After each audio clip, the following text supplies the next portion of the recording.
Hola a todos, estamos en la segunda parte de nuestro video de cómo presentar los resultados. Con el pasado tuve un ligero problema técnico, pero pues aquí continuamos con los resultados de los estudios cuantitativos. Como les estaba comentando, ellos normalmente uno coloca subtítulos en la sección de resultados para presentar sus hallazgos. En este caso, ese título en un estudio cuantitativo lo redactaron como en relación con la hipótesis uno existen diferencias significativas en las habilidades emocionales de los estudiantes. A mí me gusta ese tipo de títulos porque le orientan al lector sobre qué es lo que va a revisar. Yo ya sé que hay diferencias significativas en las habilidades emocionales de los estudiantes, ahora quiero saber cómo llegaron ahí. Si ustedes ven la forma de redactar, de cierta forma también es como contando una historia de qué fue lo que hicieron y cómo llegaron ahí. Por ejemplo, miren, vamos a leer esta parte del párrafo. La hipótesis uno fue contestada aplicando la prueba no paramétrica de Wilcoxon o prueba 2 muestras relacionadas para comparar al 95% de intervalo de confianza alfa igual 0.05 los valores promedios en la tabla 2. Las muestras están relacionadas debido a que se aplicó el mismo cuestionario para determinar simultáneamente las habilidades emocionales de un mismo grupo de alumnos. Esto es una gráfica anterior y una tabla anterior. Ok, entonces continuemos con los resultados. La prueba no paramétrica de Wilkinson indicó que, salvo para las parejas empatía, autoconciencia 2, valor P igual a 0,891 y competencia social, autocontrol P igual a 0,896, existen diferencias significativas entre las otras habilidades emocionales. Por tanto, las habilidades emocionales de autocontrol y competencia social son las menos desarrolladas por los alumnos de bachillerato. Si ustedes se fijan aquí, esto que lo voy a colocar acá de color amarillo, porque a esto se refiere a los resultados, es la interpretación de los datos. Esto que está acá son los datos. Ellos lo mencionan aquí dentro del texto. Digamos que hay dos formas de hacerlo. Yo lo puedo mencionar en una tabla y decir, en la tabla número uno ustedes pueden ver los resultados de las pruebas no paramétricas de Wilcoxon. O yo podría resumir dentro del texto lo más importante. Básicamente lo que ellos están diciendo es que para dos competencias emocionales no habían diferencias significativas y para el resto sí lo había. Pero el resultado es mi interpretación de esos datos. Y aquí la interpretación es que las habilidades emocionales de autocontrol y competencia social son las menos desarrolladas por los alumnos de bachillerato. Esa es una interpretación de los datos y ese es mi resultado. En la sección de discusión yo tendré que explicar por qué está ocurriendo eso, o sea, por qué ocurre que esas son las competencias menos desarrolladas por los alumnos. Pero en la sección de resultados solamente voy a hacer eso. Entonces, aquí vamos a terminar lo que son los resultados en estudios cuantitativos.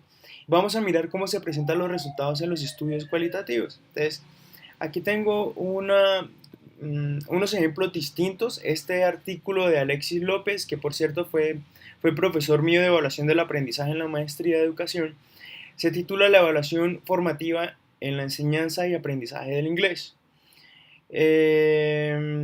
Miramos de una vez los resultados para ver cómo los presenta él. Creo que están diseño, recolección de datos, análisis de datos y validez, aspectos éticos y hallazgos. En este caso él no lo llama resultados, sino lo llama hallazgos. Esa es otra forma de llamar, de titular los resultados. Pero si ustedes se fijan, en los estudios cualitativos también se utilizan subtítulos. Esta es una forma de hacer subtítulos, es con códigos. Usualmente cuando uno hace análisis deductivos y ya partes de una categoría, uno puede colocar los nombres de los códigos. Por ejemplo, vamos a colocarlo eso de color rosado. En este caso él lo llamó alineación de las evaluaciones y aquí tiene otro código que es proceso de retroalimentación y aquí tiene otro código. Todos están relacionados con evaluación formativa, empoderamiento de los estudiantes. Caramba. Y aquí tiene otro código. No, se acabaron los códigos. Tiene uno, creo que tres, dos y tres. Tiene tres códigos en sus resultados. Y son unos códigos con unos títulos muy concisos. En este caso, como ustedes pueden ver, alineación de las evaluaciones. Esa es una forma de hacerlo. Vamos a mirar cómo Vamos a utilizar un ejemplo de estos, utilicemos alineación de las evaluaciones para ver cómo él presenta sus resultados. Vamos a leer el primer párrafo. Dice, en este estudio se encontró que Antonio, Marta y Laura alinean sus evaluaciones con las actividades que realizan en clase. Por ejemplo, de las entrevistas se evidencia que las evaluaciones usadas son similares a las actividades que aparecen en los planes de clases. Antonio comenta que las actividades, abro comillas, las actividades de evaluación son similares a las actividades que hago en clase, cierro comillas. La alineación es tanto de contenido como de demanda cognitiva. La primera se evidencia en este comentario de Laura, dos puntos, abro comillas. Como mis estudiantes tienen un nivel bajo de inglés, cuando trabajamos la voz pasiva solamente nos enfocamos en la forma y no en el uso. Por lo tanto, en las pruebas que hago solamente se evalúa la forma de la voz pasiva. Ok, ¿qué es lo que está haciendo él acá en la sección de resultados? Él coloca su código que lo tituló alineación de las evaluaciones y obviamente tendrá que tratar sobre cómo se hace la alineación de las evaluaciones. Y él, aquí se presentan digamos aquí hay dos cosas, dos aspectos que hay que mirar. Una cosa son, como es investigación cualitativa, ya no lo vamos a llamar datos, sino lo vamos a llamar información cualitativa. La información cualitativa son los datos que él recolecta con sus instrumentos de investigación. Aquí vamos a ver dos evidencias. Esta, vamos a ponerle el color amarillo, y esta. Esa es su información, es la información que él recolectó cuando hizo sus entrevistas. Y él la está utilizando para explicar qué significa ese código de alineación de las evaluaciones. Esos son los datos, esa es la información. Pero ahora, ¿qué es los resultados? Los resultados es mi interpretación de esos datos. Por ejemplo, ¿cuál es? Es este. En ese estudio se encontró que ellos alinean sus evaluaciones con las actividades que realizan en clase. O sea, él está interpretando y está diciendo, sí, aquí hay alineación de clase. Y da un ejemplo. Por ejemplo, de las entrevistas se evidencia que las evaluaciones usadas son similares a las actividades que aparecen en sus planes de clase. Eso es resultados. ¿Y qué es lo que qué es lo que hacen los resultados? Él usa evidencia de la información que él recolectó para sustentar esa afirmación. ¿Cuál es la afirmación? Que haya alineación. ¿Por qué? Porque existe evidencia de que las evaluaciones son similares a las actividades de aprendizaje. Y él utiliza eso cuando dice Antonio comenta y aquí hace otra vez otra interpretación. Dice, la alineación es tanto de contenido como de demanda cognitiva. Si yo soy un lector y yo estoy leyendo esto de este investigador, yo diría, ¿dónde está la evidencia de que la alineación es de contenido y de demanda cognitiva? Y lo utiliza aquí, dice, la primera se evidencia en este comentario, bla, bla, bla, bla, bla.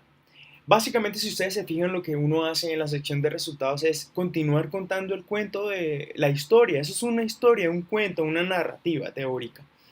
Y esas son estrategias que se utilizan para presentar los resultados. Pero hay otras formas. Miremos este ejemplo. Ese es un artículo que se llama La relación entre las creencias y el incremento del filtro afectivo en el aprendizaje del inglés como lengua extranjera. Este artículo lo escribió Julio César Arenas. Esta es de la revista Voces y Silencios. El anterior artículo también era de la revista Voces y Silencios. Vamos a mirar cómo ese autor presenta sus resultados. El estudio. Discusión de resultados y conclusiones. En este caso, él lo que está haciendo, él combinó resultados con discusiones. A mí, por lo general, no me gusta combinar resultados con discusiones, pero hay algunas revistas que permiten hacer eso. Yo prefiero dejarlos aparte. Entonces vamos a mirar cómo lo hace él. Si ustedes se fijan, él utiliza unos subtítulos también, pero lo hace de una forma completamente diferente. Dice, las creencias que tienen los estudiantes de la Universidad Tecnológica de Bolívar con filtro afectivo alto frente al aprendizaje del inglés como lengua extranjera. Digamos que es una forma que a mí me gusta un poquito más porque es una categorización un poquito más inductiva en el sentido de que el título se vuelve una idea, el constructo teórico se vuelve una idea que me habla a mí, me dice a mí como lector de qué se trata eso. Me está diciendo que hay unas creencias de los estudiantes de una universidad que tienen un filtro afectivo alto y cómo se contrasta eso con el aprendizaje de inglés como lengua extranjera. Vamos a ver cómo lo hace él. Dice, bueno, más adelante tiene otros títulos que si ustedes se fijan tienen características similares, pero ustedes lo pueden hacer de ambas formas. Si quieren un título corto y conciso como una categoría previa que utilizaron, o si quiere una categoría emergente que es una interpretación de su información, como por ejemplo esta, el nacimiento, construcción, intercambio y fortalecimiento de las creencias que predominan en los estudiantes de la Universidad Tecnológica de Bolívar, conflicto afectivo alto. Esa es otra forma, lo pueden hacer como ustedes quieran. Lo importante es presentar la evidencia. Miramos cómo la presenta él. Dice, uno de los elementos más recurrentes en los datos nos lleva a la primera y gran conclusión. Para los estudiantes de inglés como lengua extranjera, el inglés es muy difícil. A mí me gusta mucho esta forma de presentación porque lo hace de una manera muy inteligente. Miren todos los recursos de escritura que está utilizando él. En este caso, los datos, o llamémoslo, estamos hablando de investigación cualitativa, llamémoslo la información cualitativa, es esta que está acá.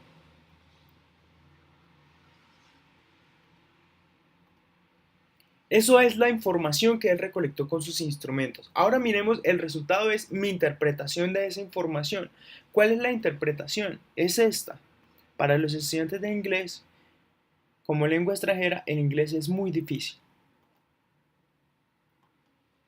Pero él aquí utiliza algo muy inteligente, que es utiliza la misma información que él recolectó dentro de su interpretación de los resultados. O sea, toma una cita textual y la incorpora dentro de su resultado. Eso es algo bien inteligente y bien difícil de hacer.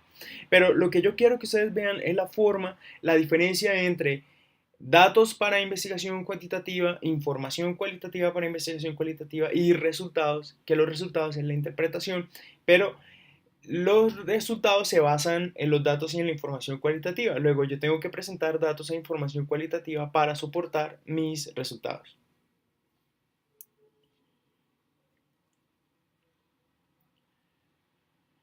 Aquí vuelve a ser lo mismo. Está contando una historia. Observen que si uno como lector le va encontrando sentido a la historia que él va contando dentro de todo su artículo. Dice, es posible observar que Suani hace referencia a sí misma y a sus compañeros respecto a la dificultad de aprender un idioma. Esto es un resultado, es la interpretación de él, de lo que ella dijo. Según autores como Dorniel y Secan, aquí ya está haciendo otra cosa. Él está haciendo la discusión, que él está explicando su resultado. Su resultado es que aprender inglés es difícil, ahora vamos a explicar eso y él utiliza la investigación que ya se ha hecho previamente, él ya revisó la literatura, entonces él lo que va a hacer es ubicar lo que él encontró con lo que se ha investigado previamente y eso normalmente uno lo coloca en la sección de discusiones, pero él lo está haciendo aquí mismo. Solo lo quiero mostrar para que ustedes vean un ejemplo, pero yo preferiría que ustedes hicieran una sección de discusión aparte. Dice, según autores como Dornier y Secan, muchos factores de diferentes órdenes, tales como el motivacional y contextual, entre otros, pueden alimentar esa creencia y dificultad. Entonces, él lo que está haciendo aquí es dar una explicación de ese resultado que se basó en una información que él recolectó utilizando investigaciones y autores que él ya había revisado. Él ubica su investigación dentro de todo el mar de conocimientos que ya existe, porque nosotros cuando hacemos investigación no partimos de cero, tenemos que ubicarla dentro de lo que ya existe, esa es la función de la discusión. Pero espero que me vayan entendiendo un poquito mejor cuál es la diferencia entre datos, información cualitativa y resultados y cómo se pueden presentar dentro del artículo. Miremos un último ejemplo. Este artículo ya lo hemos revisado en otros videos, el de análisis intercasos de prácticas docentes CUNTIC en las aulas del modelo 1.1 en el País Vasco. Miremos cómo presentan ellos los resultados. Resultados. Entonces, en este caso, si ustedes se fijan, ellos no utilizan títulos, simplemente presentan toda la información de una vez. Pero utilizan la misma estrategia. Observemos. Miremos, por ejemplo, no me pasé. Resultados. Miremos, por ejemplo, este párrafo. Dice, en el centro 7, a lo largo de las 7 observaciones, se puede destacar que la organización del aula varía según la tarea que tienen que realizar. Entonces, se puede destacar que la organización del aula varía según la tarea que tienen que realizar es el resultado. Es decir, es la interpretación de la información que ellos recolectaron. Sigamos leyendo. En ninguna de las sesiones se observó un trabajo individual. Todo se realiza entre 2 o 3 personas y en grupos pequeños de entre 4, 5 o 6 personas en un grupo grande. Esto sigue siendo resultados. Es la interpretación de ellos a esa información. Y miren que lo están contando de una manera narrativa. Están echando un cuento. Están contando su historia de investigación. Sigamos leyendo. En el centro 2, el alumnado trabajó por pareja durante las 3 sesiones que duró la observación, manejando el ordenador y circulando libremente. En el centro 6, en cambio, la distribución era más sistemática, como nos cuenta la profesora. Esto es resultado. Y esto que está acá, que está entre comillas, es la información que ellos recolectaron. Ellos utilizan esa información para soportar que, por ejemplo, digamos, yo soy el lector y quiero evaluar críticamente ese artículo y ellos me están diciendo, oiga, en un centro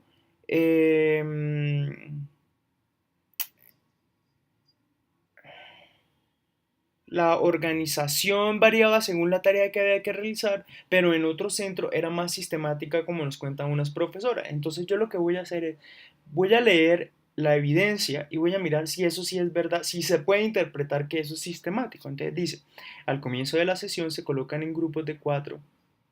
Al ser 17 en clase, uno tiene que ser de 5 en torno a 2 mesas individuales.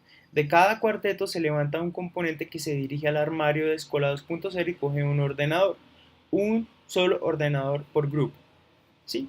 Digamos que eso podría dar evidencia de que es una distribución sistemática, aunque habría que leer un poquito más del artículo para yo poder juzgarlo un poquito mejor.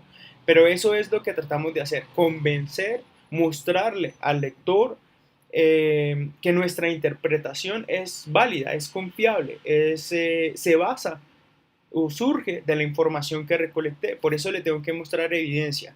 Pero yo no le puedo mostrar toda la evidencia que recolecté, porque seguramente esos investigadores recolectaron páginas y páginas y páginas de información. Nosotros tenemos que escoger de manera muy inteligente cuál es la evidencia que nos permite soportar de la mejor manera nuestra interpretación que colocamos en el resultado. Es decir, es posible que ellos tengan muchas más evidencias de que en el centro 6 la distribución era sistemática. Vamos a ponerlo con otro color.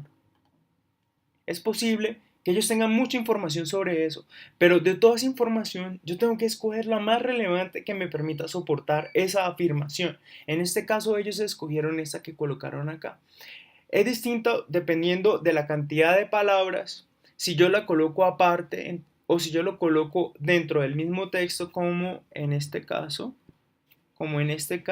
que aquí se está colocando dentro del mismo texto, pero eso depende también de los requisitos de la revista. Ustedes deben leer la revista para ver cuando dice información para autores, a partir de cuántas palabras yo tengo que colocar la información que coloco entre comillas, las citas aparte o dentro del mismo texto. Eso depende de cada revista y eso hay que revisarlo bien.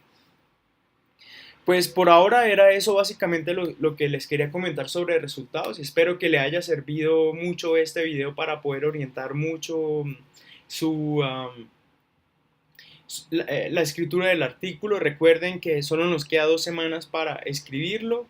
Y solamente me gustaría dejarles una última reflexión porque ese ya es mi último video y es... Me gustaría que pensaran por qué están haciendo esto, más allá de que van a obtener una nota del 30% o de que qué chévere que nos publicaran nuestro artículo en una revista, pero me gustaría que pensaran por qué estamos haciendo esto, por qué estamos haciendo la investigación, cuál es el propósito de esto. Y les voy a dejar en sus correos un video de una persona que es muy especial y muy importante para mí, para que ustedes reflexionen algo sobre lo que ella dice de la ética.